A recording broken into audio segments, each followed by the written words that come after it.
Irving Cortes, welcome to our meeting of the week, man. Thank you for being here. I will do you an injustice if I present you, so I always allow you guys to present yourselves. Tell me who you are, what you're all about, and take the mic, man. It's all yours. Thank you for being here. Appreciate you. Yeah, appreciate it. Thank you, Eli. Thank you for having me on. Yeah, like you said, my name is Irving Cortes. He pronounced it in Spanish. I'll give you the English version. But yeah, I'm a real estate investor. I live here in the great state, or maybe not so great state, depending on how you look at it, of Connecticut. 23-year Army vet. I've been in real estate for about a year and a half or so now. Over that time, built up a small portfolio of about 10 properties. And yeah, just been learning, taking action, hustling and preparing myself for retirement from the Army, which will happen later on this year, God willing. Amazing. Amazing, man. So you want me to go from there and just get started? Yeah. Tell me what are the things that we need to be looking at right now that are giving us options for sellers, for buyers. Tell me what that's all about. What is creative financing? What is sub two? How do we make it work? How do we present it? Tell me your experience using it and yeah, get us started on that. Yeah, for sure. So, creative finance, right? Like Eli said, sub two has really become a buzzword, in recent history. And so, above that, a lot of times we see or hear the term creative finance, right? And creative finance essentially is just an umbrella term for a bunch of different strategies that can be used within real estate, whether they can be acquisition strategies or they can be disposition strategies, right? Ways that you can offload properties depending on what it is that you're trying to do. So a couple of the main strategies, or a couple of the more popular strategies that fall under that creative finance umbrella, that I'll touch on today. One of them a little bit more than the other are seller finance and sub two, right? I'll start with seller finance only because that's typically the one that people are more familiar with, and then I'll get into sub two, which is the one, that, like I said, you may have heard it. You may have seen some videos. You may know somebody that's doing some sub two stuff. You may have heard some nasty rumors about it, because there's a lot of good and a lot of bad going on or going around about it. So we'll touch into those those different points, and we'll finish up with some questions. So first of all, just to start out, kind of the difference between sub two and seller finance, right? A very simple way to kind of understand it is that seller finance makes sense for somebody who's selling, right? For your sellers, if you're an agent and you're obviously providing a service, right? And when you're looking to take care of your clients, you want to do as best as you possibly can for them. So when somebody's seller financing, they're typically looking for gain, right? It's all about gain. How can they make the most amount of money by selling their property? That's typically the motivation for seller financing. Whereas sub two or subject to, a lot of times it's because there's some sort of pain, right? Gain and pain. So that's kind of a quick and easy way to think about it, right? Seller finance, gain.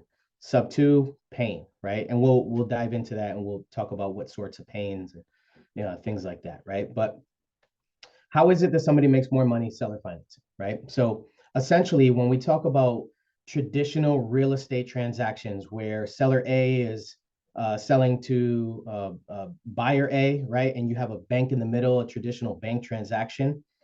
Who ultimately wins the most in that transaction? Is it the seller? Is it the buyer, right? Is it the real estate agent, right? Everybody may have some small wins, right, here and there in each transaction. The buyer may be getting some concessions. The seller may be getting close to the price that they wanted, but maybe they had to do some things. and the agent, right, they're getting paid for, kind of handling this transaction and getting this deal done. But who ultimately wins when there's a bank involved? It's the bank. Who makes more money than the banks? Nobody. The banks are always winning. It doesn't matter what the price point is that the property is sold at. It doesn't matter what sort of loan product is being used. The bank always wins, right? So when we talk about seller financing, essentially what we're talking about is turning your seller into the bank. Now, instead of just being the seller, and instead of having a bank being that middle person, they become the bank and they get to enjoy some of the benefits of being in that position. Okay, so a few benefits of seller financing and how they make more money, right? Obviously, there's interest involved. If you're the bank, you're charging interest. So if you're selling your property at, let's just give it a round number, $400,000, as the seller, if you're seller financing, if you're financing at 5%, 6%, regardless of whatever it may be, now you're not getting 400,000 over the course of time. You're getting 400,000 at 6% amortized over 10 years, 15 years, 30 years, whatever sort of agreement you come up with your buyer. So now you're making more money, right? Off of interest. There's tax implications, right? So nasty word that we all know about is capital gains. The government, they're always going to be involved. They're always going to get their cut, right? Uncle Sam is always going to get their money. That's just the way that it is. The IRS is undefeated. So if you have somebody that's maybe in a probate situation where they inherited a property from a family member, maybe a mother or father, an aunt, uncle, somebody passed away, a grandparent, right? Now they inherited this property. Maybe it's a short-term situation where they did a fix and flip and they owned it for a short period of time or whatever it may be, right? Now you're going to get hit with capital gains tax, which, if you know anything about capital gains tax, it's a much higher rate than normal taxes. You're going to get slammed, okay? So, and even within that, right, there's a couple different categories. You have short-term capital gains and you have long-term capital gains. So if you're talking about short-term capital gains, for instance, somebody, let's say if your grandmother owns a property and she leaves it to you and she passed away, but she owned it free and clear, there's no mortgage or anything like that. You're going to get slammed with capital gains if you sell that property at the highest rate possible, which is somewhere around 40%. So imagine selling that property for, $400,000 and you're giving 40% of that to the government, 35, 30%. Even if, you get lucky and somehow you're at 20%, that is a large sum of money that you are taking out of your proceeds and paying them to the government, right? So those are two huge advantages for capital, or two huge advantages for seller financing. A lot of times, often with seller financing, because the banks are not involved, it also will make the transaction easier, right? So you don't have some of the stringent requirements that you may have with an FHA loan or a VA loan, where they're kicking back financing because there's chipping paint or there's some tiles that are loose in the kitchen, right? So you don't have to worry about some of those inspections and appraisals that can be very challenging to overcome when you're trying to navigate the difficulties of these different loan products. And sometimes there may be concerns as to how you're protected, how your seller may be protected, and how they're secured, right? Essentially, when you become the bank, you enjoy all of the same benefits that the bank does. If you're the seller and you seller finance your home, if they don't pay, you get to foreclose, you get to take it back. And obviously that's not an ideal situation. Nobody wants to deal with banks and be dealing with attorneys and things of that nature. But essentially, your investment, right, that amount that you're financing is secured by the property. And if something goes south, you get to take it back. Now, if you have a seller who's maybe an an investor, right? They have an investment property. It's even if it's a single family, multifamily, 2, 3 family, whatever it may be. Oftentimes when investors get older, and I hope to get there someday, God willing, and we're maybe looking to sell off our portfolio and enjoy retirement and not have to deal with the challenges of tenants and managing properties and all of these things, right? That tired landlord. If you're seller financing, you get to enjoy that monthly cash flow, right? That mailbox money, that check coming in every single month that is secured by a property, but now you don't have to work for it. You've put in the sweat equity and you've used your funds and you've done all of the work for all of those years building your portfolio, and now you get to sit back and you get to enjoy that money coming in and the fruits of your labor without having to do the work, right? So that's one of the beautiful things if you have clients who are investors as well. So like I said, seller financing is one of those strategies that falls under creative finance that oftentimes most agents are more familiar with, only because it's a little bit more mainstream. It's covered a little bit more depending on the state in your training that you may have to do to get licensed as a realtor. So it's typically looked on a little bit more favorably. It's received a little bit better oftentimes. Now, let's jump into sub 2, right? Can we pause? Can I ask some questions on this, or do you want to just finish and then we? Oh, for sure. Yeah, no. We can definitely break it up. Yeah. So. Oh, thank you. Yeah. So a couple questions I guess I have. I don't know if this is okay. I see somebody else now. Either way. So a couple questions I have is first, you kind of touched on this, but how does exactly the owner finance help a seller with capital gains? Yeah. So what happens is because it's spaced out over time, right? You're taking your payments as it's essentially in installments, right? You're taking payments. It's a way to circumvent that capital gains tax, right? So you're not getting slammed with that big percentage up front because you're getting a large sum of money all in one shot. Perfect. So you're just basically extending it over time. Exactly. Perfect. Right. So if you're willing to play the long game, you're able to get a lot more and keep a lot more money in your pocket over time. Perfect. When do you think it's not a good idea to do owner finance? What is the situation? Give me one situation where this is just not a good idea to do owner finance. I mean, if somebody needs the money, if you need the money right now, if you have some sort of a need, you have a project, maybe you want to buy another home, you have some other sort of investment property, or maybe you have some or other sort of tax shelter like a 1031 exchange, that you want to take your money and you want to put it into, and you're not necessarily worried about the implications of capital gains tax. So perfect.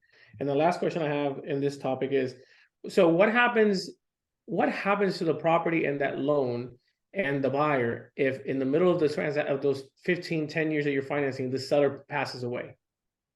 Yeah.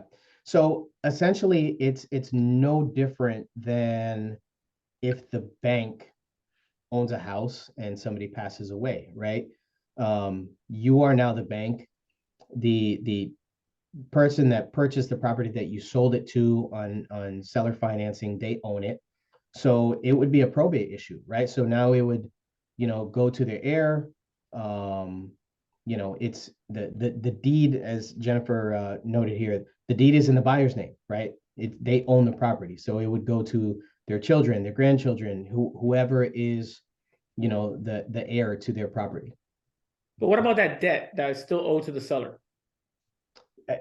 The debt will remain, and it will, it'll go on to if there's a spouse or, a child, whoever is, next responsible for that, they will have to take over that debt. Perfect. That makes sense. It's so, oftentimes we see properties that go into foreclosure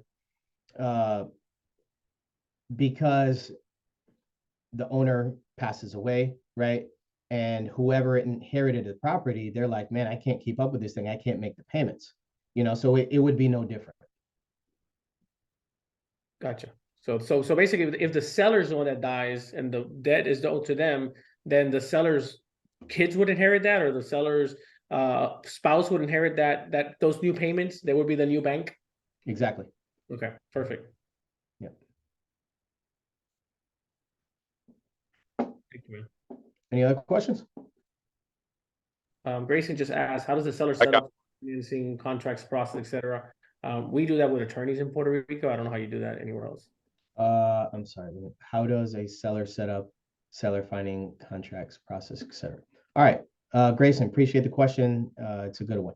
So there's a couple ways that you can go about it, right? Number one, if you have well, let me rewind.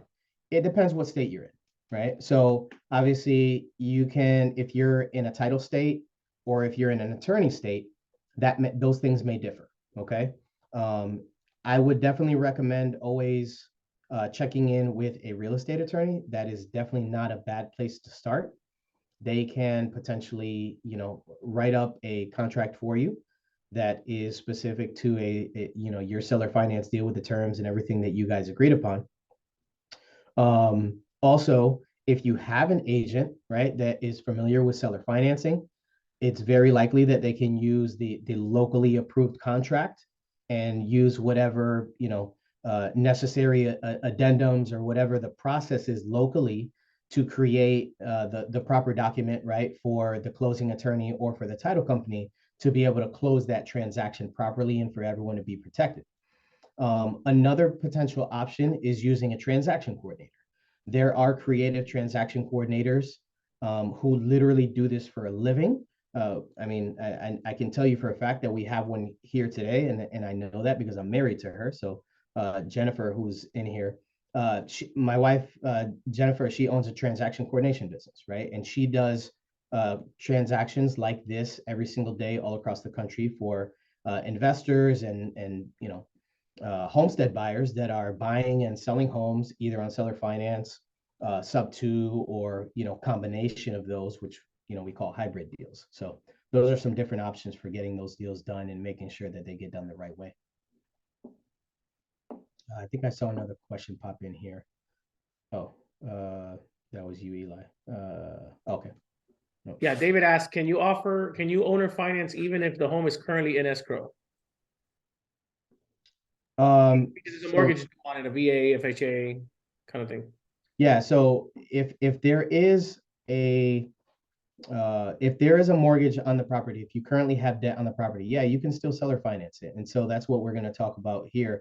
Sometimes the terms sub two and seller financing are used interchangeably, and depending on the situation of how much debt you have on the property, how much you're selling for, and stuff like that, will determine how that deal is structured and can potentially turn into what we call a hybrid deal, which is a combination of seller financing and subject to. So, but yeah, we'll get into those specifics here in a second. The short answer is yes.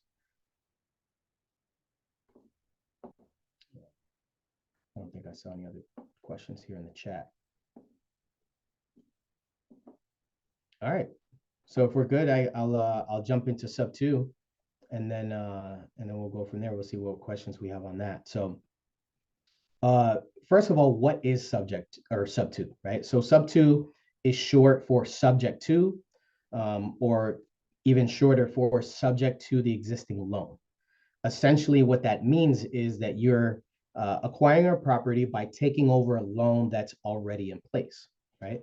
So now, oftentimes, that is confused with assumptions. So if you're familiar with loan assumptions or the assuming of a loan, those things are often confused, right? So now let's talk about the differences. So if someone is going to assume a loan, right, they're taking over a loan as it is currently with the balance, the interest rate, the term that's left on the loan. Now, in order for somebody to assume a loan, they have to fill out an application. They have to use their credit, their credentials, and everything else that is involved with getting a bank loan. They have to get approved to assume that loan. Now, when they assume that loan, it's also going to be on their credit report. It's going to be calculated in their debt to income ratio, right? Their DTI, everything that comes along with getting a mortgage, right? Essentially, you are getting a mortgage. You're just taking over, like I said, those terms and everything that's currently in place. Now, when we take a loan sub two, we are not using any applications. We're not using our credit credentials. We're not dealing with the bank at all. Okay. Essentially, what's happening is that the deed will transfer from the seller to the buyer, right? The buyer will now own the property, but the debt will remain in the name of the seller. So the debt, the name in which whose name the debt is in, it will not change, right? So now, as a buyer, not only are you not filling out applications, you're not dealing with the banks or anything like that, but it's also not affecting your DTI, which is fantastic. It doesn't show up on your credit report and all of that stuff. And obviously, as the seller, there are some potential risks, having that debt staying in your name, but that's what sub two is, right? And we'll get into some of those,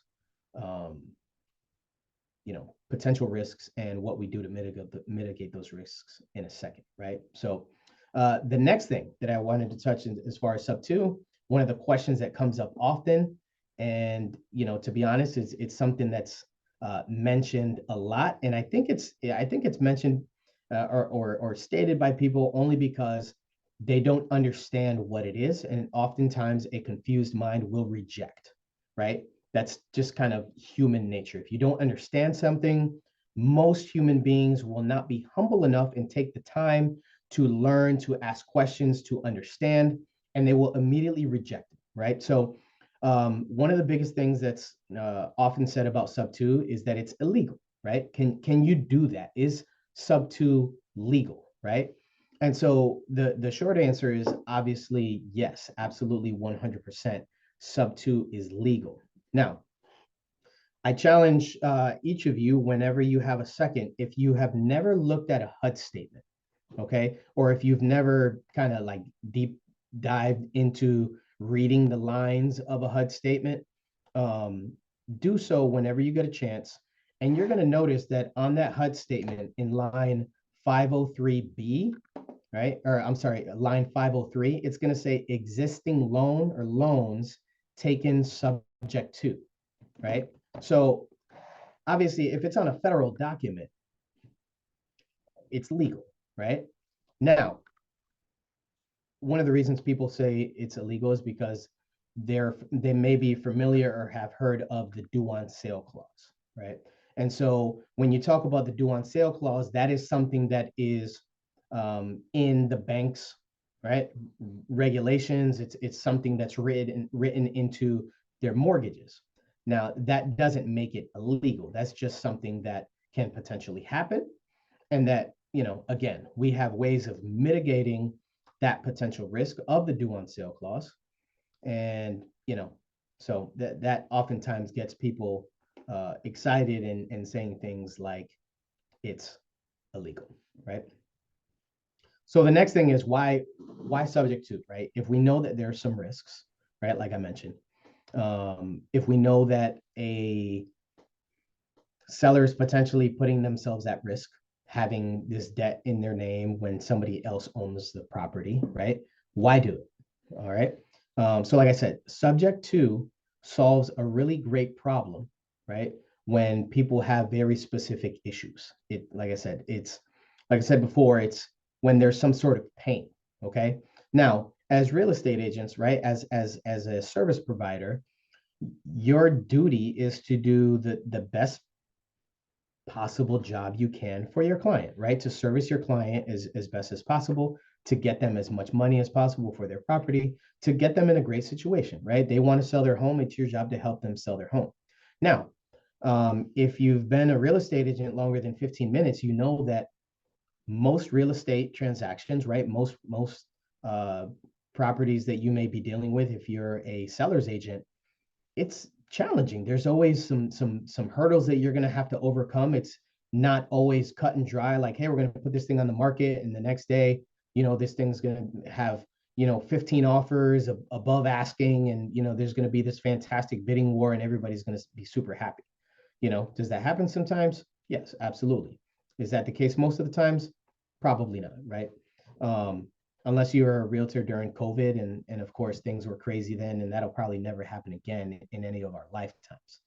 So when we're talking about servicing those clients, right, and doing whatever we can legally, morally, right, to put them in the best situation. Sometimes we have to think outside of the box, and sometimes when we have those sticky situations, we have to do what we can to help them, right, and be creative. Now, what are some of those difficult situations, some of those challenging situations that sellers may face that Subject to solves a problem? Okay, little to no equity, right? If you have little to no equity, and you have to write a check to sell your house because you don't have enough equity to cover closing cost commissions and all of that good stuff, okay? That's going to be a challenge. Now, think about if that person who has little to no equity on their home is in pre-foreclosure. What if they're 3 months behind on their mortgage, and with all of the fees and everything with the banks to bring their house current, what if they're, $18,000, $19,000 in the hole? So do you think that that person has money to write a check to sell their house on market if they can't even pay their monthly mortgage? Probably not. That would be my guess. Okay. So people in pre-foreclosure, Sub-2 works great for solving their issue. Again, somebody who has little to no equity and is being relocated, right? Somebody who, let's say their job just moved them from Connecticut to California, right? They have to move quickly. Let's say they have a family and they have a new place that they had to secure out in California, right? So now they're trying to hold down 2 mortgages at the same time. Maybe they're not in foreclosure. Maybe they're blessed enough to have enough income to be able to hold down both mortgages at the same time. But who really wants to do that, right? And so oftentimes in that situation, that pain is usually coupled with some other things, right? Because people may say, well, why don't they just rent the property? Well, being a landlord kind of sucks, right? I mean, I own some properties and I self-manage a few of them. It's not fun. It's not a fun job. Anybody that says they enjoy property management, they're lying. They're lying. Nobody, I don't think anybody really enjoys that, right? So if you have a job and you have kids, you've never been a landlord, you've never dealt with tenants, you've never done property management, you're halfway across the country, that is going to be a really big problem. That's going to be hard, very challenging for you to navigate that, right? So when somebody says, well, why don't you just rent the property? It's like, it's probably not going to work for me, okay? So you have things like that, right? Relocation coupled with, not understanding the business, not wanting to be a property manager. Sub-2 solves a fantastic problem, okay? So those are a couple of the situations where Sub-2 works out really great, right? And so let's talk about how people are protected, right? Because obviously we talked about that being an issue. As a client, you have a duty to your client, right? Like I said, to make sure that they are in the best situation, in the best position possible. So you want to make sure that they're protected, right? We don't want to, throw protection and safety out of the window just for the sake of being creative and getting a sale, right? So how are they protected? So we use an instrument called a mirror wrap, okay? So a mirror wrap essentially is, so they have a mortgage in place, right? Whatever the terms are. So essentially what we're doing is we're seller financing the property. And so the buyer will get a new mortgage, right? They will get a new deed of trust, right? Or the seller will get a deed of trust, and the terms of that will mirror, right? Will be identical to the mortgage that they already have in place. So let's say they have a mortgage with Bank of America, X amount of money, years, interest rate, right? Essentially, you're just passing that along to your end buyer, right? And your seller is going to have a deed of trust, right? There will be a mortgage that will be given to the buyer. Same amount of years, interest rate, term, everything will match. And essentially what will happen is if that buyer fails to perform and do their duty, right? Fails to make their monthly payment, your seller will be able to foreclose on that property and take it back, just like they could have, on a traditional seller finance deal, where there's no mortgage involved, right? So that's their protection. So they're not getting their credit ruined. They're not having to deal with all of that nonsense, and being able to recoup their home and turn around and sell it to somebody else or keep the property or do whatever they would like to do with it at that point. So that's kind of a quick run through of what sub 2 is, why people would potentially do it, how we're protected. Let's open it up for questions. We got plenty of time, and we can deep dive into some of the specifics of this stuff. Perfect, Irving. Thank you. I do have questions. Anybody, if you have questions, raise your hand, your little virtual Zoom hand, and make sure it gets you. I do have one question. During this process, during this thing, in the mortgage, when you, as a seller, as a buyer, when you get the original mortgage, there is a due on sale clause. So what happens if the bank finds out, hey, they did, this sub 2, and they just want to, they want to practice their clause? Yeah. So first of all, let's just talk about what the due on sale clause is, just in case if there's anybody in here that doesn't know the term, or maybe they've heard it and don't fully understand it, right? So the due on sale clause is something that's written into mortgages by the banks that basically says, if this deed transfers, right? If you sell this property, you owe us our money, right? You cannot sell this property without giving us what you owe us, right? So that's the due on sale clause. Now, in a sub 2 transaction, like I said, the debt is not changing names, but the deed is changing names. So there is a possibility that the bank can find out that the deed transferred names, that it has transferred from one person to another, and they can come and say, hey, we're going to trigger this clause that we have in your mortgage. This deed has transferred. You sold the property. You owe us our money. So first of all, let's just say this. The due on sale clause happens a very, very small percentage of the time. It doesn't happen very often. As you can imagine, banks, especially the bigger banks, right? They have a lot of mortgages and different things on their books, right?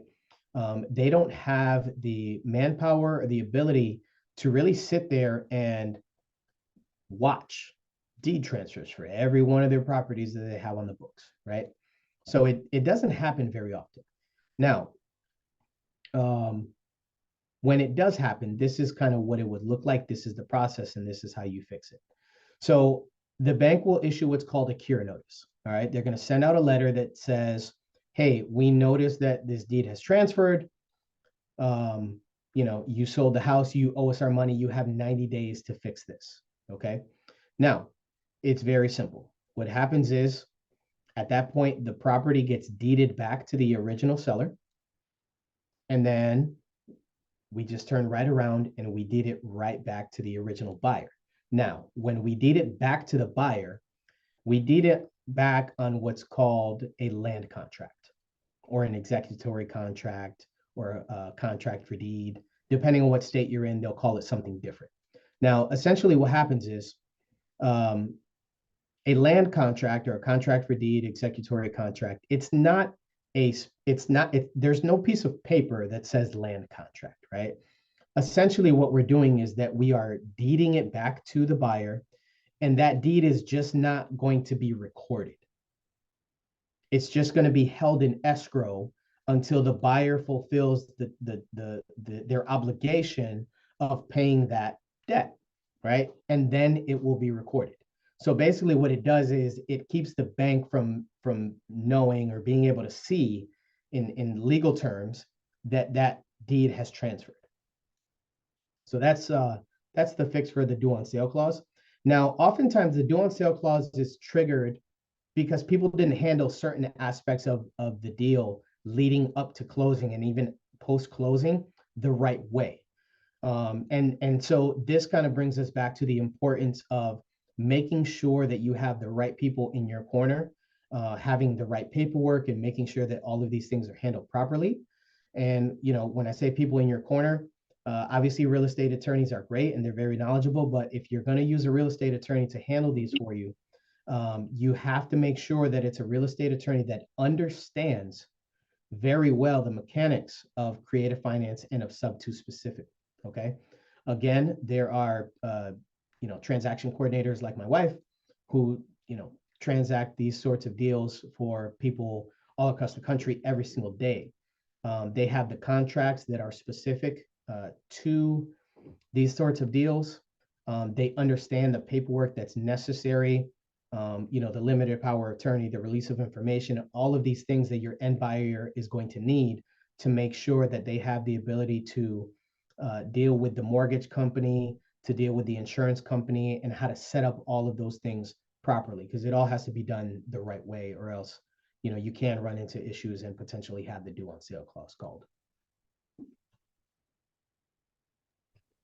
Perfect. As a buyer, what am I looking for? What are the requirements? Like, well, how do I decide this house is good for what am I offering? Like, I know you mentioned sellers with little to no equity. So what's the benefit of a buyer to purchase a property that has no equity? Yeah. So it all depends on, right? There's several different potential benefits for a buyer. It all depends on what it is that they're looking for, right? So the fact that you do not have this mortgage on your DTI, that's a huge benefit, right? If you're somebody like myself, right, you're an investor that's trying to scale as fast as possible.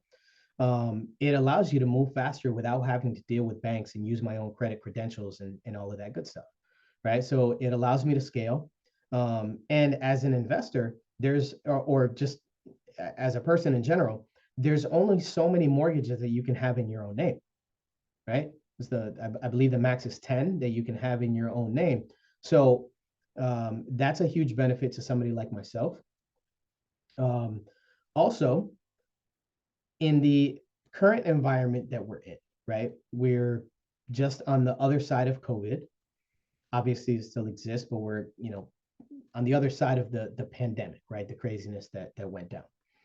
And so the way that things kind of played out with the market, and we had all of these beautiful interest rates, right? And because the beautiful interest rates dropped so low, obviously we saw that prices skyrocketed. And so what happened was, and I'm not telling you guys anything that you don't know, but there were a ton of people that purchased properties that they really couldn't afford and should not have been purchasing because the interest rates were so good.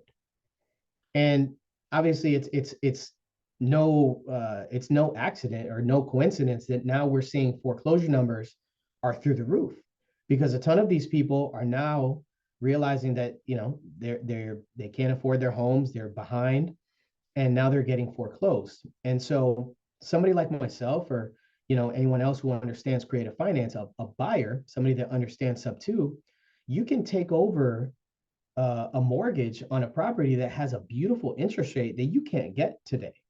Like you can't go to the bank right now and get a 2.5% interest rate. You can't get a 3.25% interest rate. I have a couple of properties here in Hartford, Connecticut, where the interest rate is 2.75. I have one in Virginia that's like 3.25. I have one in Bayamon that's I think it's like 4.25 or something like that. So, you're able to take over these mortgages, have beautiful debt, that can be paid down quickly.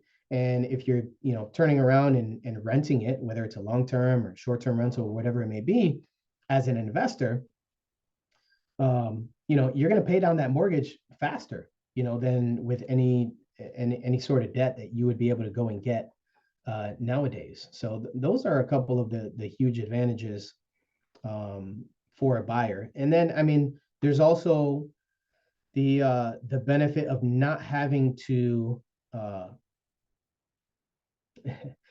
there's also the benefit of not having to qualify for that mortgage, right? It gives the ability to somebody that maybe doesn't have the greatest credit, or somebody who let's say they're a business owner, right? Let's say they're a plumber, a lawyer, a doctor. They have a fantastic CPA that does a really great job at, wiping out their taxable income at the end of the year, right? And so those types of people, they're not bankable.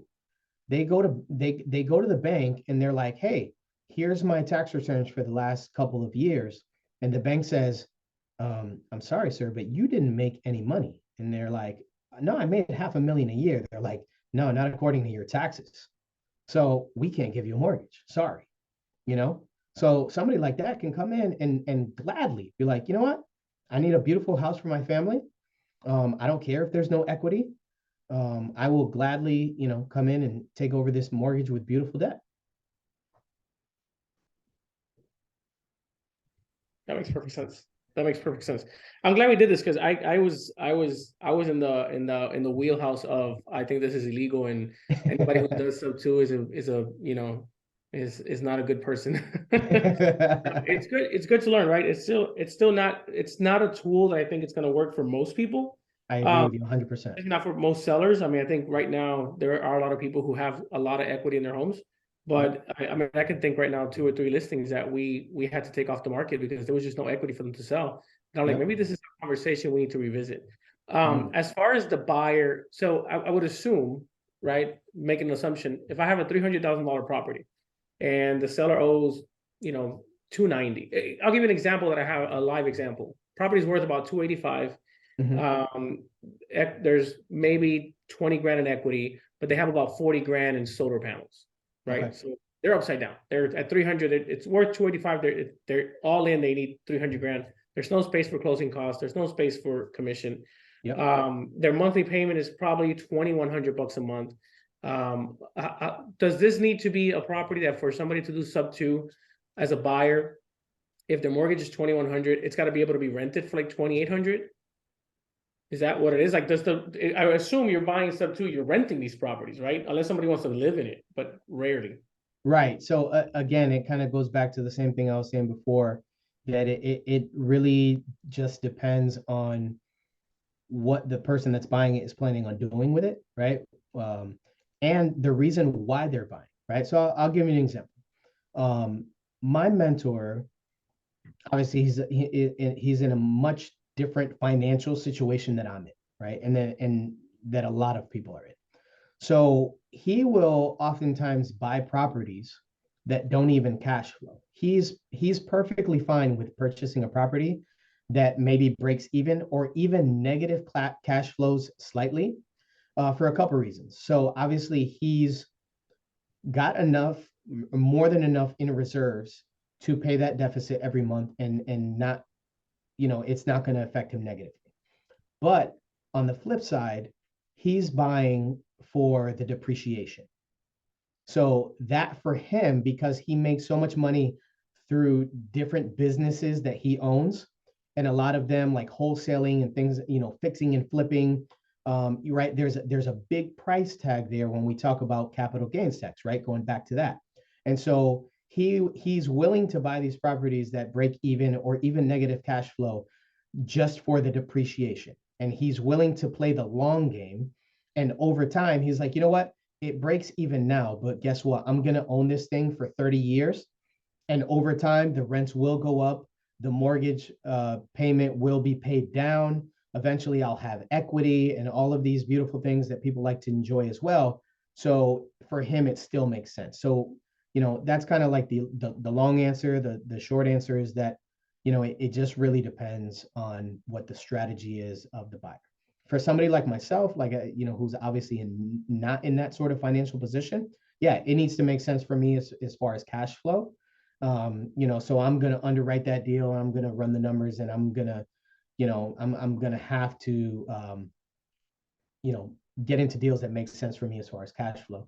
And then, of course, we also have, like we mentioned before, we have people who are buying for them to actually live in the property. So it doesn't need the cash flow, going back to that example that I gave of the business owner, the doctor, the lawyer, they don't need it to cash flow. They're looking for a house that they can live in for their family. And so they don't necessarily care if, it's going to make them money every month or not. They're going to live in it. So it really doesn't matter for them.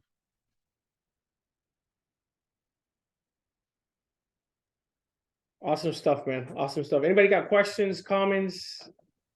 Irving, any last minute thoughts before you give us our 3 actionable items? Just 3. Yeah, I do have a question. Yeah, go ahead, Brittany.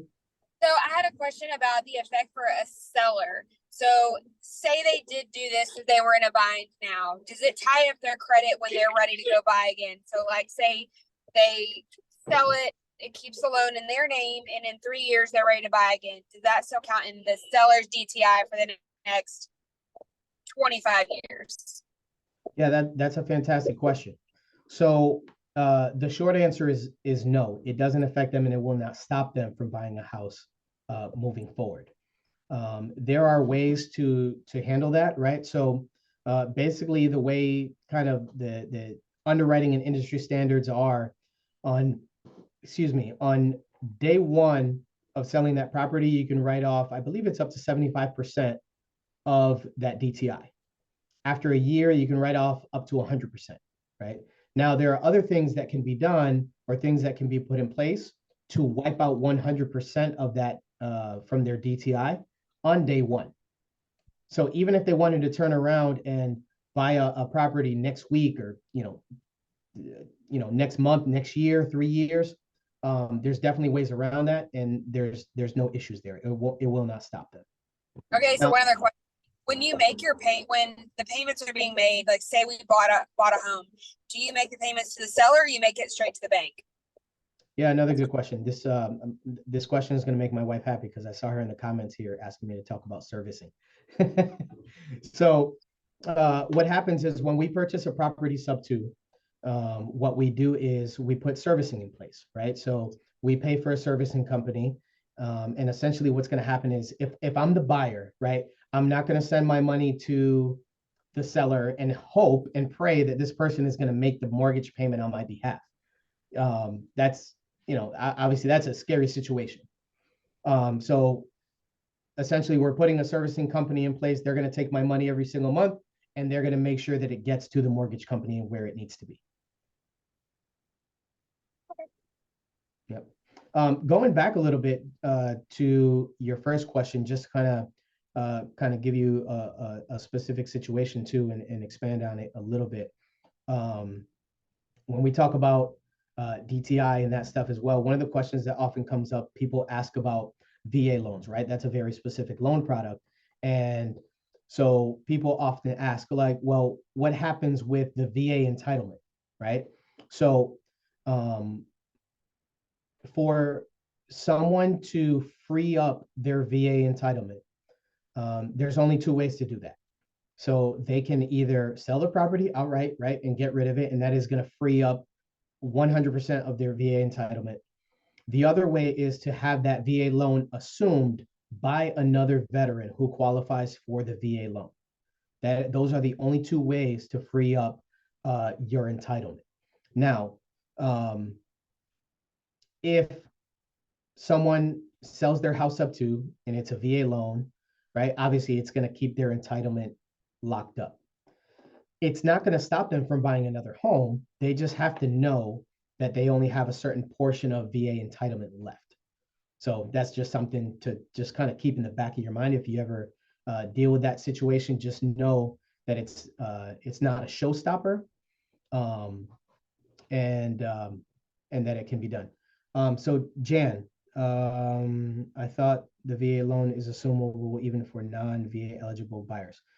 You are absolutely correct. Anyone can assume a VA loan, but when we are talking about freeing up your VA entitlement, it has to be assumed by another veteran in order to free up the entitlement. So, a non-veteran can absolutely assume that loan, and they'll be able to, enjoy that beautiful interest rate and all of that, taking over that loan as it stands, but it'll just keep the entitlement locked up.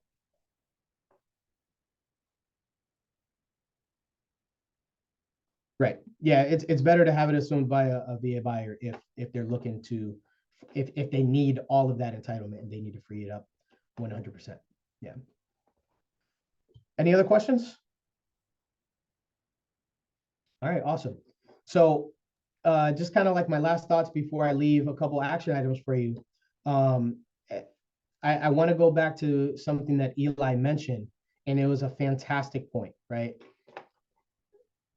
These strategies are not going to be the answer the majority of the time.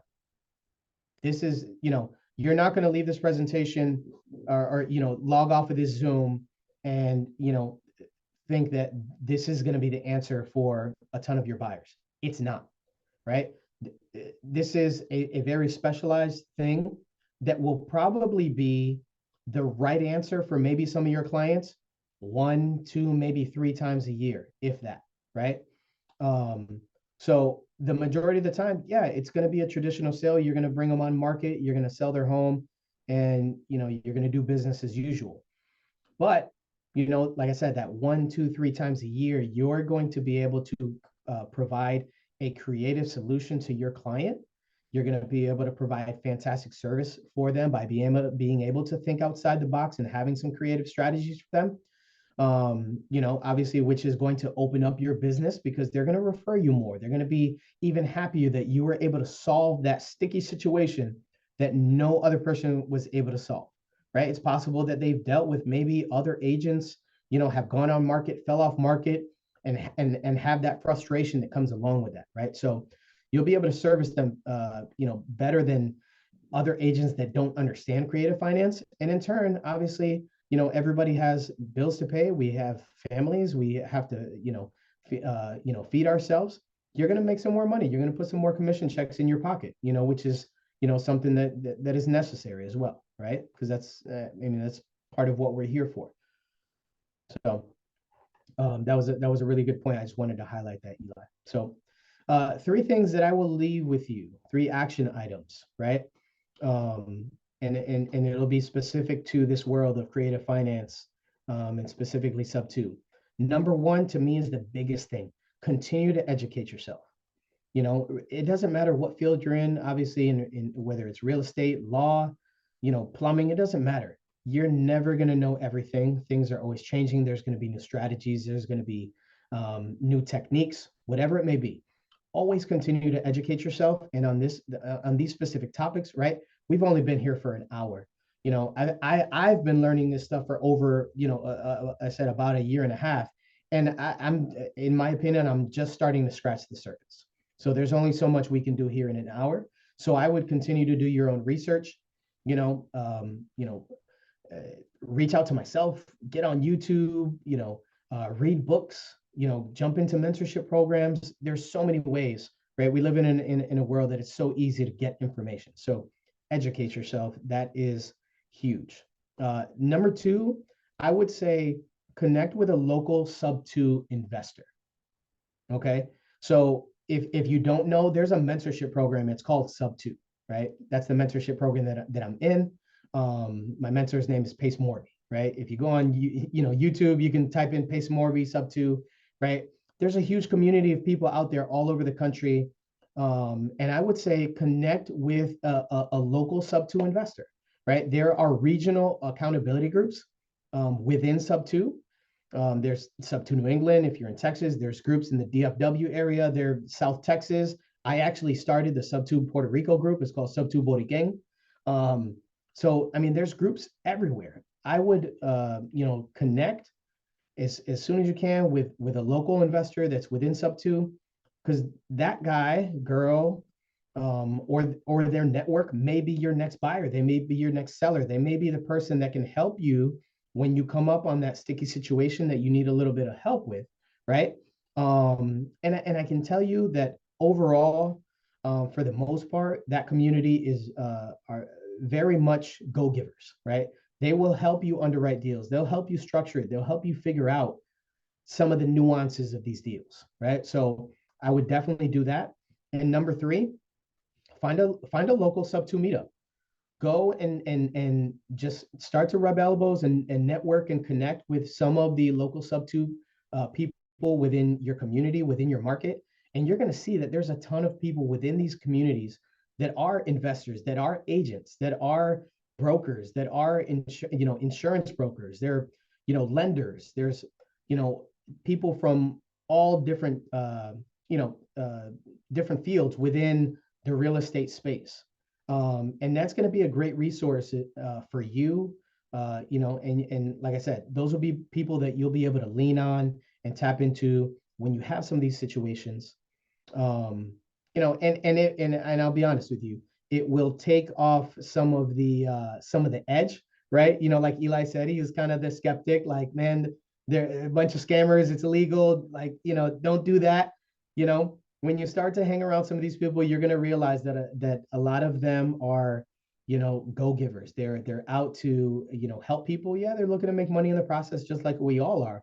But they're very much willing to help people find solutions to their problems, whether it be yours, your clients, whatever it may be, and that we can all work together in some way, shape, or form.